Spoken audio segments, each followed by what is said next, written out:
साथियों, दुर्भाग्य से इन चिन्हों और अलग अलग जातियों में उनके विभाग की ओर समाज शास्त्र के अध्ययनकर्ताओं ने ध्यान ही नहीं दिया। इस लापरवाही का मुख्य कारण जनगणना आयोग का फैलाया हुआ यह विचार है कि हिंदू सामाजिक पद्धति की वास्तविक इकाई और हिंदू समाज का मूलाधार उपजाति है, जिसका नियम है कि उस उपजाति से बाहर किसी से विवाह न किया जाए।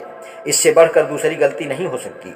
हिंदू समाज की इकाई उपजाति नहीं है, लेकिन बाह्य विवाह देश के नियम के आधार पर बना हुआ परिवार है। इस अर्थ में हिंदू परिवार के दलगत संगठन है, वह उपजाति पर आधारित सामाजिक संगठन नहीं।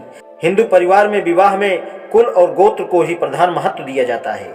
जाति और उपजाति का विचार गौड़ स्थान लेता है। हिंदू समाज के कुल और गोत्र का वही दर्जा है जो प्रारंभिक समाज के दलगत चिन्हों का है। इससे प्रकट होता है कि हिंदू समाज अपने संगठन की दृष्टि से अभी भी दलगत ही है। परिवार उसका आधार है, उसे बाह्य विवाह देश का पालन करना होता है। जाति और उपजाति सामाजिक संगठन है जो कि दलगत संगठन पर ऊपर से लादे गए हैं। वे जिस बाह्य विवाह देश के नियमों को लागू करते हैं, उससे दलगत संगठन के कुल और गोत्र पर आधारित बाह्य विवाह निषेध के नियम का निषेध नहीं होता। इस विवाह को स्वीकार करने की उपजाति की अपेक्षा परिवार कहीं अधिक महत्व का है। महत्व स्पष्ट है। इससे हिंदू परिवारों में प्रचलित कुल और गोत्रों के नामों का अध्ययन होगा। इस प्रकार के अध्ययन से भारत के लोगों की नस्लगत बनावट के अध्ययन में बड़ी सहायता मिलेगी।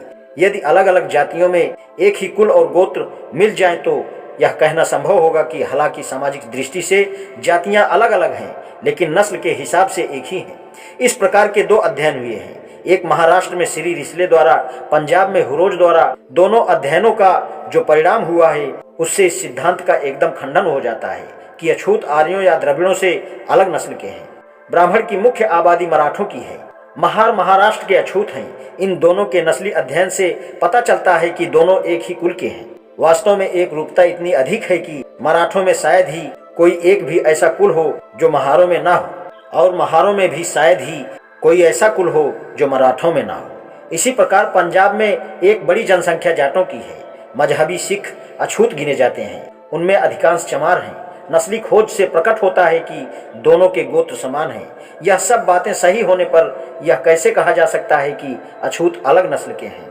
जैसा कि मैंने कहा है, यदि इन चिन्हों, कुलों तथा गोत्रों का कुछ भी अर्थ है तो इतना अर्थ तो होना ही चाहिए कि जिनका एक ही चिन्ह है वे संबंधी होंगे। यदि वे एक ही रक्त के रहें तो वे अलग नस्ल के नहीं हो सकते। अतः अछूत की उत्पत्ति को नस्ल का सिद्धांत नहीं मानना चाहिए। आज इतना ही, शेष कल। धन्यवाद।